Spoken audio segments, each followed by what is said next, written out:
మన ముకుందాలో మరియు పూర్వీలో రిపబ్లిక్ సేల్ ఆఫర్. VAపై ఫ్లాట్ 10% డిస్కౌంట్. వివరాలకు సంప్రదించండి. మదన్ గుప్తా గారు నమస్తే అండి. నమస్తే అమ్మా. కైలాష్ గురించి మాట్లాడుతాం కాబట్టి కొన్ని వీడియోస్ లో వాటిలో నేను విన్నాను సార్, చూశాను పర్టికులర్ గా. కైలాష్ అంటే మనం ఒక శివయ్యగా కొలుస్తాం, కొంతమంది ఏమో అది ఏలియన్స్ ఉండే ప్లేస్ అని, లేదు లేదు అది ఒక పిరమిడ్ అని, కొంతమంది ఇలా రకరకాలుగా ఎవరి మాట వాళ్ళు, ఎవరి వాదన వాళ్ళు వినిపిస్తూ వస్తున్నారు. అసలు అక్కడ ఏముంది అనేది ఒక పెద్ద క్వశ్చన్.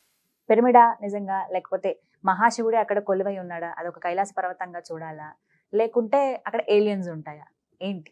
బౌద్ధులు దాన్ని భక్తిగా కొలుస్తారు, జైనులు భక్తిగా కొలుస్తారు, వైష్ణవులు భక్తిగా కొలుస్తారు, శైవులు భక్తిగా కొలుస్తారు. అండ్ అటు చైనాలో అంటే కమ్యూనిస్టులు తీసేయండిలే, వాళ్ళకి అసలు బుర్రలు ఉండవు అనుకోండి, మామూలుగా చైనా వాళ్ళు దాన్ని భక్తి భావంతో చూస్తారు. ఇందరికీ అది ఒక శ్రద్ధా కేంద్రం, రైట్? ఇప్పుడు మనం ఏలియన్ అని ఎందుకు అనుకుంటున్నారు? అక్కడ ఏలియన్స్ ఉంటాయని ఎందుకు అనుకుంటున్నారు? ఏలియన్స్ చాలా చోట్ల కనిపిస్తుంటాయి, చాలా చాలా చోట్ల కనిపించినట్టుగా మనకు కొన్ని కథనాలు ఇవి విన్నాం. అక్కడ ఇప్పుడు స్వయంగా ఎక్కినటువంటి ఒక పర్వతారోహకుడు వాడిచ్చినటువంటి స్టేట్మెంట్ ఏంటి?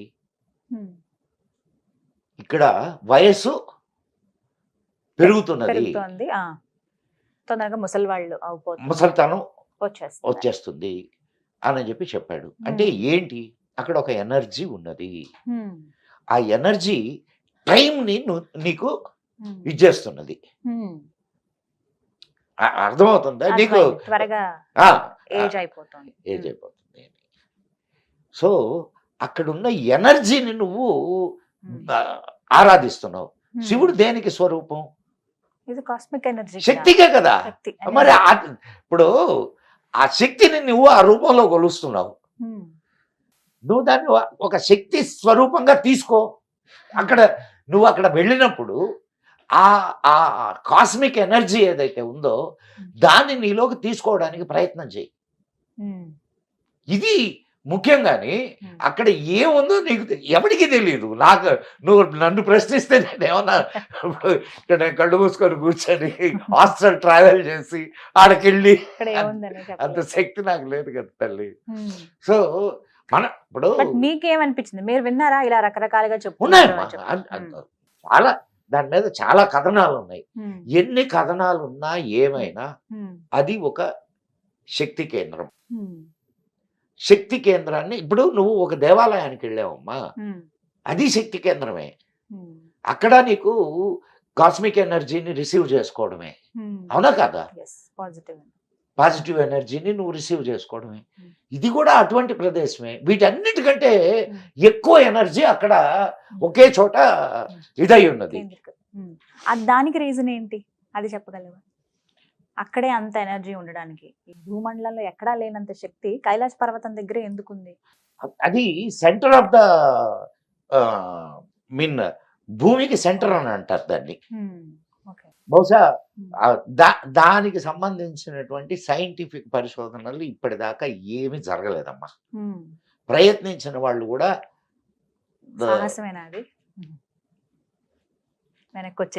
వచ్చారు కాబట్టి చేయలేకపోయారు. దాని గురించిన పూర్తి సమాచారం అయితే, అంటే సైంటిఫిక్ ఇది అయితే మాత్రం ప్రస్తుతం దాకా లేదు. ఏదో తక్కిన వాళ్ళు ఇప్పుడు అది పిరమిడ్ అని, లేకపోతే మానవ నిర్మితం అని కొందరు చెప్తుంటారు. ఇవి కొన్ని మనం విని మన నమ్మకం ప్రకారం మనం నమస్కారం చేసుకొని ఓం నమ శివాయ అనుకోవడం కంటిన్యూషన్. అంటే మాలాంటి వాళ్ళకి ఇప్పుడు వచ్చిన ఈ సినిమాల ద్వారా ఈ జనరేషన్ వాళ్ళకి ఎక్కువగా తెలిసింది ఏంటంటే, కల్కి ఈ సినిమాలో శంబల ఈ శంబాల గురించి చెప్పారండి. నిజంగా కైలాస పర్వతానికి దగ్గరలో శంబాల ఉందని, ఇలా ఇప్పటికీ ఆ ప్లేస్, ఇప్పుడు ఆ ప్లేస్ ఉంది, నెక్స్ట్ అంతా అక్కడ ఉండబోతోంది, ఆ సినిమాలో చూపించినట్టే జరుగుతుంది మాక్సిమం అన్నట్టు అన్నారు. నిజమా? అమ్మాయి ఇప్పుడు ఒక సినిమా అమ్మ అది. సినిమాలో అనేక రకాలుగా చూపిస్తుంటారు. ఇప్పుడు ఉందా అండి అసలు? ఒక ఫ్యూజన్, ఒక ఇప్పుడు శంబాల అని ఒక ప్రదేశం ఉంది అనేది ఒక మన పురాణ కథనం. ఎందులో రాసింది సార్ శంబాల? నీకు దీంట్లో మన కల్కి పురాణంలో ఉంది. కల్కి పురాణంలో ఉంది. అక్కడే కల్కి పుడతాడు అనేది, విష్ణు యశస్సు అనే ఆయనకు పుడతాడు అనేది. సరే, అయితే ఇంకొక కథనం కూడా ఉంది. ఇప్పుడు యూపీలో గొడవలు జరుగుతున్నాయి కదా, సంబాల్ అని ఇప్పుడు యూపీలో గొడవలు జరుగుతున్నాయి. యూపీలో సంబాల్ అని ఉంది, అది కూడా కల్కి ప్రదేశం అని. కల్కి టెంపుల్ ని నాశనం చేసి అక్కడ మసీదు కట్టారని ఇప్పుడు ఆ గొడవలు అయ్యాయి అక్కడ. సో అయితే నేను చదువుకున్న నా దీని ప్రకారం అటువంటి ప్రదేశం ఒకటి ఉన్నది అక్కడ, కానీ అది మానవ నేత్రాలకు కనిపించేటటువంటిది మాత్రం కాదు, కనపడదు. అది ఇట్స్ ఎ హైడెడ్ ప్లేస్. అక్కడ ఏజ్లెస్ గా ఉండేటటువంటి వాళ్ళు అనేక మంది అక్కడ, అంటే ఋషులు తపస్సు చేస్తూ ఉంటారు. వాళ్ళకి ఇప్పుడు ఉంది అంటే, కానీ మనకు మాత్రం కనిపించదు. మనం అక్కడికి చేరుకోవాలంటే యుగాంతం అవ్వాల్సి అంటారా? యుగాంతం కాదు, అక్కడికి వెళ్ళే వాళ్ళు ఉన్నారు కానీ వాళ్ళు చెప్పరు. వెళ్ళేవాళ్ళు ఉన్నారు, వెళ్ళి వచ్చిన వాళ్ళు ఉన్నారు. కొన్ని సంఘటనలు ఉన్నాయి. కాశీలో ఒక స్వామీజీ, అంటే ఆయన అక్కడ ఒక టెక్నిక్ ని నేర్చుకొని వచ్చాడు. ఇది సూర్యశక్తిని నీకు మెటీరియల్ గా మార్చడం. ఆయన లైఫ్ లో అది నేర్చుకొని వచ్చాడు. అట్లా ఉన్నారు కొంతమంది. మేము వెళ్ళొచ్చామని చెప్తున్నారు, కానీ ఇప్పుడు నేను వెళ్ళొచ్చానమ్మా, నేను వెళ్ళొచ్చాను. మీరు అది చెప్తే మేము నమ్మాలి కదా అనేది ఒక పాయింట్ సార్. ఇప్పుడు ఇక్కడ హైదరాబాద్ లో ఉండేవాళ్ళు కూడా కొంతమంది చెప్తున్నారు నేను అక్కడికి వెళ్ళొచ్చాను అని. ఓం నమ శివాయ. శంబాల ఉంది. అయితే కలియుగం గురించి పాయింట్ వచ్చినప్పుడు అండి, మరికొద్ది రోజుల్లో లేదా మరికొన్ని సంవత్సరాల్లో యుగాంతం అవుతుందండి. 12 నుంచి చూసుకుంటే 2012 ఇక మాక్సిమం అంతా అయిపోతుందని. ఆ తర్వాత మళ్ళీ నీకు అంటే నీ వయసు ఎంతో నాకు తెలియదు, ఆడపిల్లల వయసు అడగకూడదు అంటారు. అడగండి సార్. మగవాడి సంపాదన ఆడపిల్ల వయసు అడగకూడదు అంటారు. డాక్టర్ వేదవ్యాస అని ఉండేవారు, ఐఏఎస్ ఆఫీసర్. ఆయన రిటైర్డ్. ఆయన 2000కే ప్రపంచం అంతమైపోతుంది. 2000 అయిపోయింది. తర్వాత మీకు జ్ఞాపకం ఉందో లేదో, నువ్వు అప్పటికి పుట్టావో లేదో తెలియదు నాకు, స్కైలాబ్ పడుతుందని అని చెప్పి అంతమైపోతుంది అని కోళ్ళు కోసుకున్నారు, మందు తాగారు, ఇంకా జలసాలు చేసుకున్నారు, పోతారని గట్టిగా నమ్మారు. నేను ఈ మధ్య ఒక పేరు కూడా చూసా, స్కైలాబ్ రెడ్డి అని. ఇక్కడ మన రాజకీయ నాయకుడు ఒక ఆయన ఉన్నారు, స్కైలాబ్ రెడ్డి అని. బహుశా ఆ టైంలో పుట్టినవాడు కాబట్టి ఆయనకి ఏమన్నా ఆ పేరు పెట్టారేమో తెలియదు నాకు. సో అంతమైతే ఏది అంతం చెప్పు నాకు? పూర్తిగా ఇంకా అందులో మనుషులు ఎవరు ఉండరు, పూర్తిగా అంతమైపోతుంది. ఇప్పుడు నీకు ఒక చిన్న ఇది చెప్తాను. కృతయుగం పోయింది, ద్వాపరం వచ్చింది. త్రేత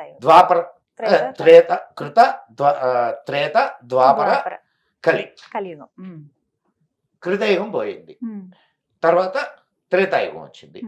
త్రేతాయుగంలో రాముడు, అవునా? ఆ తర్వాత మనుషులు ఉన్నారా లేదా? ఉన్నారు. అక్కడి నుంచి మహాభారతం జరిగింది, అదే మీన్ ద్వాపరం తర్వాత మనుషులు ఉన్నారా లేదా? మనం ఉన్నాం కదా. సో కలియుగం తర్వాత మనుషులు ఉంటారని ఎందుకు అనుకుంటున్నావు? మరి యుగాంతం అంటే దేనికి అంత? యుగాంతము అంటే ఒక పీరియడ్ అయిపోయి ఇంకొక పీరియడ్ వస్తుంది. అంతే తప్ప ఏదో పెద్ద యుద్ధం జరిగి క్రాష్ అయిపోయి భూమి అంతా ఇలా అవి ఇప్పటికి అతలాకుతలం. చాలా జరిగినాయి. ఉమ్, అవి ఇప్పటికి చాలా జరిగినాయి. ఉమ్. దాని గురించి అసలు ఆలోచన ఎందుకు? పోతే అందరం పోతాం. అవునా కదమ్మా? ఉమ్, దాని గురించి భయపడాల్సిన ఇది ఆలోచించాల్సిన ఇది ఏం లేదు. ఉమ్, యుగాంతము అంటే యుగాంతము ఇప్పుడు యుగము అనేది ఒక పీరియడ్ అమ్మా. ఒక period. అవునా కదా? అవును, ఈ అలా పీరియడ్ చూస్తాం. దాటి ఈ పీరియడ్ లోకి వస్తున్నారు. Change. దానికి మొత్తం నాశనం అయిపోద్ది మొత్తం. సో ఫస్ట్ భయపడ్డం మానేయాలి. ఎందుకంటే నేను చూపించే సినిమాలు అవి కూడా అది ఏవైతే చూస్తున్నామో వాటిలో కూడా యుగాంతం అంటే అక్కడికి అది కంప్లీట్ గా స్మాష్ ఎట్లా అయిపోతుంది సినిమాలు చూసి నుంచి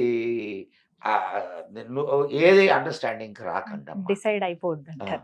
ఎందుకంటే ఓకే ఇట్స్ ఒక మంచి దృశ్య మాధ్యమం, దాన్ని అంతవరకు తీసుకుందాం, హాయిగా ఎంజాయ్ చేద్దాం. గంట 2 గంటలు సినిమా చూసినప్పుడు ఎంజాయ్ చేద్దాం. కానీ ఇట్లాంటి నోషన్స్ లోపలికి తీసుకోకండి. సినిమాల్లో నాకు తెలిసి చారిత్రకమైనటువంటి సినిమాలు ఏవి నిజం కాదు. అవునా? మీరేమన్నా నార్మల్ గా ఇలా సినిమాలు చూస్తారా సార్? చూస్తాను, ఎందుకు చూడడం? ఏం మనిషిని కదా ఏంది? అలా కాదు, సినిమాలు నచ్చుతాయా మరి మీకు? సినిమాలు చూడడమే కాదు, సినిమా కథలు కూడా రాస్తాను. ఓ, ఎలాంటి కథలు రాస్తారు మీరు? దా జోలికి వెళ్ళట్లేమ్మా. అవునా? మామూలుగా అలా మీకు నచ్చిన సినిమా ఏదన్నా ఉందా? అంటే ఏ టైప్ ఆఫ్ మూవీస్ మీరు ఇష్టపడతారు? అంటే ఇప్పుడు అమ్మాయి కల్కి కూడా నేను ఇష్టపడ్డానమ్మా. అవునా? వాడు చెప్పిన విధానం ఏదైతే ఉందో చాలా గొప్పగా చెప్పాడు. మ్మ్. అత్తారింటికి దారేది అనేది ఒకటి వచ్చింది కదా, మ్మ్. అది కూడా బాగుంది. నచ్చిందా అండ్ మీకు? ఇంకొకటి ఏంటి అలవైకుంఠపురం, అలవైకుంఠపురం. అది కూడా బాగుంది. త్రివిక్రమ్ గారి సినిమాలు ఇష్టం మీకు? అట్లా కూడా ఏం లేదు, నాకు తెలియదు వాళ్ళ దాన్ని ఎవరు తీశారో కూడా మీరు తెలియదు. చెప్పిన 2 సినిమాలు డైరెక్టర్ ఆయన. అండ్ ఇంతకుముందు అద్భుతమైన మన బాపు గారు మా గురువు గారు, ఓ.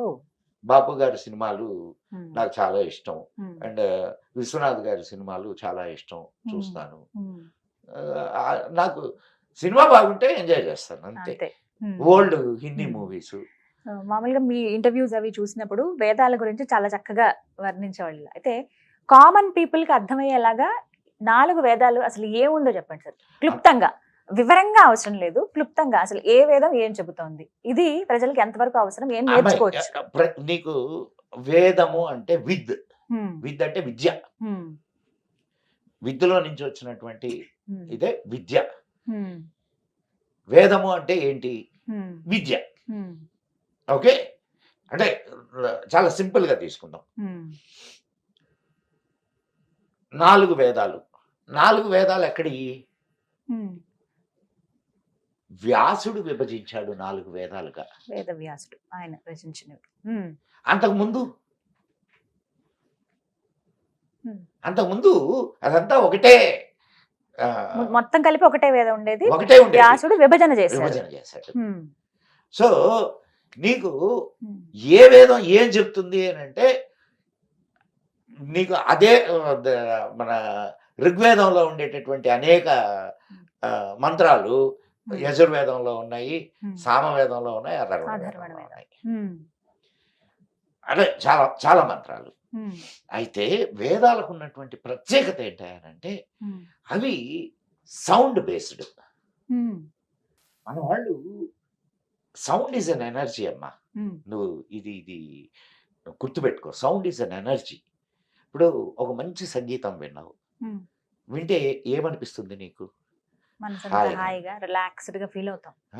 ఒక ఏదో డబ డబా అనే ఒక శబ్దం విన్నావు, అప్పుడు అండ్ మనం మంచి మూడ్ లో ఉంటే ఓకే, ఎగురుతాం వాటితో ఏదైనా పాటుగా. అట్లా కాదు, లేకపోతే ఒక భయంకరమైనటువంటి శబ్దం విన్నావు, అది మనకి రిఫ్లెక్ట్ అవుతుంది, మనం అలాగే ఉంటాం. మ్మ్. అంటే energy is affecting you, sound energy is అవును. Affecting you. మ్మ్. వేదంలో మ్మ్. నీకు శృతి ప్రధానమయ్యి మ్మ్. ఉదాత్త అనుదాత్త స్ఫురిత స్వరాలతో వాటిని చదువుతారు. మ్మ్.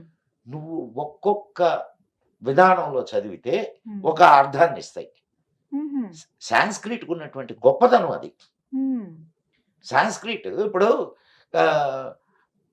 ఆ, నీకు ఇట్లా చెప్తే నీకు బాగా అర్థం అవుద్ది. Hmm. అంటే అర్థం కావడానికి చెప్పండి. ఇప్పుడు మేధ Hmm. మేధ అనేది మేధ. ఒక ధాతు శిలపు. Hmm. అశ్వమేధ యాగము. Hmm. ఇప్పుడు అశ్వమేధ యాగము అనగానే ఏమనిపించింది చెప్పు? రామాయణం గుర్తొచ్చింది. ఆహా, అశ్వమేధము అంటే Hmm. గుర్రాలకు సంబంధించి. గుర్రాన్ని Hmm. చంపేయడం, ఆ, ఇది కదా. మదన. Hmm. ఆ? కానీ మేధ అంటే మేధాశక్తి. మేధాశక్తి, Intelligence. Hmm. పెంపొందించు, Hmm. జ్ఞానము, Hmm. ఇవన్నీ అర్థాలు ఉన్నాయి మేధ అనే పదానికి. Hmm. మేధ అనేది సరస్వతీదేవికి ఇంకొక పేరు. Hmm. ఇప్పుడు చెప్పు నాకు. అదే అది ఎలా కనెక్టింగ్? ఇప్పుడు నువ్వు అశ్వమేధ యాగము, అశ్వము మేధ. అశ్వము అంటే యాక్చువల్ గా అశ్వము రాజ్యానికి చిహ్నం. అశ్వము రాజ్యానికి చిహ్నం. అశ్వమేధము అంటే రాజ్యమును పెంపొందించే యాగం. అయితే కొన్ని కొన్ని విన్నాను నేను, గుర్రం ఎక్కడ దాకా పరిగెడితే ఆ రాజ్యం అంతా అక్కడ దాకా అది పెంపొందించడమే కదా, అది అంతవరకు కదా. రాజ్యాన్ని పెంపొందించడం. ఆ, సో ఇప్పుడు నీకు అది అర్థమైంది. క్లారిటీ వచ్చిందా? ఉమ్, అట్లా వేదాలకు సంబంధించినంత వరకు, వేదాలకి ఇప్పుడు దాకా ఎవ్వరూ భాష్యం రాయాల. ఉమ్, ఎవరో ఒకరిద్దరు ప్రయత్నాలు చేశారు కానీ ఉమ్, ఏఈ కరెక్ట్ కాదు. ఉమ్. మరి సాధారణ ఆ, వ్యక్తులు ఎలా అర్థం అవుతుంది? అది నువ్వు అధ్యయనం చేయాల్సిందే అది. అంతే. ఇప్పుడు అందుకే నీకు కొంతమంది వాళ్ళ జీవితాన్ని దానికి ఇచ్చేసేస్తారు. ఉమ్, ఒక్క వేదం చదవడానికి 7 సంవత్సరాలు పడుతుందమ్మా, ఆ, ఒక్క వేదాన్ని అభ్యసించడానికి. ఉమ్, ఎప్పుడైనా సరే వేదాన్ని నేర్చుకోవాలి అంటే దానికి ముందు షట్శాస్త్రాలు నేర్చుకోవాలి, ఉమ్, తర్వాత వేదాన్ని నేర్చుకుంటారు. ఉమ్, సో ఇవన్నీ అయ్యేసరికి ఒక 7 సంవత్సరాలు పట్టుద్ది. ఒక్కొక్కటి 7 సంవత్సరాలు. 7 ఏళ్ళు అన్నిటికన్నా అంటే కష్టం. ఓన్లీ నేర్చుకోవడం వరకు. అంతే. ఇంకా నేర్చుకోవడం వేరు, ఉమ్, అధ్యయనం చేయడం వేరు. ఉమ్, అధ్యయనం అంటే ఇంక దాన్ని రీసెర్చ్ చేయడం మొదలెట్టాడు అనుకో, వాడి జీవితం చాలదు. బా. ఉమ్, సముద్రం అమ్మా ఇది. ఉమ్, పెద్ద సబ్జెక్ట్ చాలా. ఒక ఒక ఒక నీకు ఆ సూర్యుడికి సంబంధించి నీకు అంటే అంత మనం ఇక్కడ చెప్పుకునే అంత మీకు చెప్పే అంత నాలెడ్జ్ నాకు అయ్యో. లేదు. అండ్ కాదు కాదు, నీకు ఉదాహరణకు మాత్రం చిన్న Example. ఇది చెప్తాను. ఉమ్, సూర్యుడికి సప్తవర్ణాలు, ఉమ్, సూర్యుడి నుంచి సప్తవర్ణాల వెలుగులు వస్తున్నాయి. ఉమ్. ఇది సైన్సా కాదా? సైన్సే. సూర్యుడి చిన్నప్పటి నుంచి చదువుకున్న కిరణాలతో సైన్స్. 7 రంగులు ఉంటాయనేది సైన్స్ కదా. ఉమ్, మరి అది ఋగ్వేదంలో మంత్రంలో ఉంది. ఉమ్. వేదంలో ఆల్రెడీ ఉంది ముందుగానే. అండ్ అయ్యా, హాని చేసే నీ కిరణాల నుండి మమ్మల్ని కాపాడు. ఉమ్, 7 రంగుల్ని చెప్పిన వాళ్ళే ఇది కూడా చెప్పారు. ఉమ్. ఏమని? అయ్యా, హాని చేసే నీ కదా. కిరణాల నుంచి మమ్మల్ని కాపాడు. ఉమ్, సూర్యుడి కిరణాలు హాని చేస్తాయా? ఉమ్. చేస్తాయా? మరి ఎందుకు అలా ఉంది? ఎందుకు అలా రాసింది? అల్ట్రా వైలెట్ కిరణాలు హాని చెయ్యవు. ఆఫ్ కోర్స్ చేస్తాయి. అది సైన్స్ కాదు. ఉమ్. సో ఇట్లాంటివి చాలా ఉన్నాయి. అంటే ఇవన్నీ అందులో ఉన్నాయి. అంటే అండ్ నా ప్రశ్న. నువ్వు ఉమ్, జీరో ఉమ్, జీరో మనకు ఈయన ఆర్యభట్టు కనుక్కున్నాడని చెప్తాం. ఉమ్. వేదాల్లో ఉన్నాయి జీరో గురించి. ఉమ్. ఇప్పుడు మన ఎందుకు ఉపనిషత్తుల్లో పూర్ణాత్ పూర్ణముదచ్యతే పూర్ణస్య పూర్ణమాదాయ పూర్ణమేవావశిష్యతే, పూర్ణము శూన్యము, ఏది కరెక్ట్ చెప్పు? పూర్ణం అన్నా మనకి ఇలాగే అనిపిస్తుంది. అంటే కంప్లీట్ పూర్ణం అంటే, శూన్యం అంటే ఏమీ లేదు అని కదా. కంప్లీట్. ఉమ్, సో 2 జీరోలే. ఉమ్. పాజిటివ్ గా ఆలోచిస్తే పూర్ణము, నెగిటివ్ గా ఆలోచిస్తే శూన్యం. అంటే ఆ వేదాల్లో ఉన్నటువంటి ఆ సంస్కృతి అదంతా కామన్ పీపుల్ ఎవరైతే ఉన్నారో వాళ్ళకి అర్థం కాదు కాబట్టి సరళ భాషలో చాలా మందికి దగ్గర చేసే ప్రయత్నం చేశారు. కానీ అవి అంటే చాలా మంది రాశారు. అంటే అవి ఎంతవరకు సక్సెస్ అయ్యాయి? అదే ఎందుకు సక్సెస్ కాలేకపోతున్నారు? రీజన్స్. కారణం ఏంటంటే నీకు అధ్యయనం చేసి నీకు నువ్వు దాన్ని జీర్ణం చేసుకోగలిగినటువంటి ఇదే తప్ప అది నువ్వు ఒక అర్థాన్ని చెప్తే దానికి ఇంకొక అర్థం కూడా ఉంటది. ఏ అర్థాన్ని తీసుకోవాలి? అదొక క్వశ్చన్ మార్క్ మళ్ళీ. సో అందుకని వాటికి అర్థాల జోలికి పోవాల, అధ్యయనం జోలికి పోయారు. ఇప్పుడు అనేక శాస్త్రాలు మనకి ఇది ఈ జ్యోతిష్యము అంటే ఖగోళ శాస్త్రం, జ్యోతిష్ శాస్త్రము అంటారు దాన్ని. జ్యోతిష్ శాస్త్రం నీకు దాని ఉపవేదం, దాంట్లో నుంచి వచ్చిందే అది. మరి ఇందాక అనుకున్నాం కదా ఇవన్నీ ఈ గ్రహాల ఇదంతా మేము వేదాల నుంచే తీసుకున్నామని చెప్తున్నారు వాళ్ళు రాసినటువంటి శాస్త్రం. మరి ఇప్పుడు అవి వేదాల్లో ఉన్నట్ట కాదా? ఉన్నాయనే కదండి. వాళ్ళకి అది అందింది, ఇంకొకళ్ళకి ఇంకొకటి అందింది. వేదాలలో నావల గురించి నేను రాసున్నా, నేను ఒక ఎపిసోడ్ చేశా, నాకు అది అందింది, అది తెలిసింది నాకు ఇది వేదాల్లో నావలు ఉన్నాయని. అంటే నా యాంగిల్. సో అనంతంగా ఉంటుంది, మనకి ఏది మనం సెర్చ్ చేస్తే అది దొరుకుతుంది వేదాల్లో. జ్ఞానము పారామీటర్ ఉందా? దానికి ఎందుకు ఉంటుందండి, ఒక్కొక్కరికి ఒక్కొక్కలా ఉంటుంది. ఎంత ఉంటది? ఎంత ఉందా? ఎంత ఉందా? ఎంత ఉంది జ్ఞానము? అది చెప్పలేం కదా. జ్ఞానము అనేది ఎంతో, వేదము అనేది కూడా అంతే. వేదాల్లో వేదము జ్ఞానము కాబట్టి అర్థమైందా? సో అనంతమైనటువంటి విజ్ఞానం అది. అనంతమైన విజ్ఞానాన్ని మనకు ఓపిక, ఇప్పుడు దాన్ని ఏమంటారంటే ఇక్షు సముద్రం. ఇక్షు సముద్రం అంటే చెరుకు రసం సముద్రం. ఇక్షు అంటే చెరుకు, ఇక్షు సముద్రం. దాంట్లో నీ కడుపు పట్టినంతే తాగగలవు తప్ప అంతకు మించి చేయలేగా. సో ఇక్కడ జ్ఞానంలో కూడా నీ శక్తిని బట్టే మాత్రమే నువ్వు దాన్ని గ్రహించగలవు, ఏదైనా కానీ. అవునా కాదు? మించి చేయలేము. సో వేదాలకు సంబంధించినంత వరకు మనం ఎంతవరకు దాన్ని, అంటే కామన్ పీపుల్ వేదాలను చదవటం కానీ అవి అభ్యసించడం అవుతుందా అండి? కేవలం చూడమ్మా, వేదాలని దర్శించినటువంటి ఋషుల్లో చాలా మంది కామన్ పీపులే. అంటే కామన్ పీపుల్ అన్కామన్ పీపుల్ అయ్యారు. వేదం చెప్పేది ఏమిటి? మనిషి కావడం ముందు, మనిషి కావాలా, మనిషి మహనీయుడు కావాలా, తర్వాత స్టెప్ మనిషి మహాత్ముడు కావాలా, ఆ తర్వాత మనిషి దేవుడు కావాలా. ఇది వేదం చెప్తుంది. ఈ 4 వేదాల్లో ఉన్నది ఇదే. మంచి అది ఎలా అర్థం చేసుకుంటారనే దాన్ని బట్టి ఉంటుంది. మీరు అన్నారు కామన్ పీపులే అభ్యసించారు అని, బట్ ఇవాళ రోజు ఇప్పుడు నువ్వు ఏమి తెలియనప్పుడు ఒక కామన్ గర్ల్ కొంత తెలిసింది, ఏ లిటిల్ ఇంటెలెక్చువల్ గర్ల్ ఇంకొంచెం తెలిసింది, షీఈస్ అన్ ఇంటలెక్చువల్. అవునా కదా? నువ్వేగా కామన్ గర్లే కదా. సో ఇలా ఉంటుంది అనమాట. బట్ ఇంకా పూర్తిగా మాట్లాడదాం వీటి గురించి ముందు ఎపిసోడ్స్ లో. అసలు ఏంటి, ఏ వేదం ఏం చెబుతోంది, ఎందుకు మనం అది చదవాలని కానీ, ఎందుకు అభ్యసించాలి, దాని ద్వారా ఏం నేర్చుకోవచ్చు అని చక్కగా చెప్పారు sir. Thank you so much for your time. నమస్కారం. ఓం నమః శివాయ.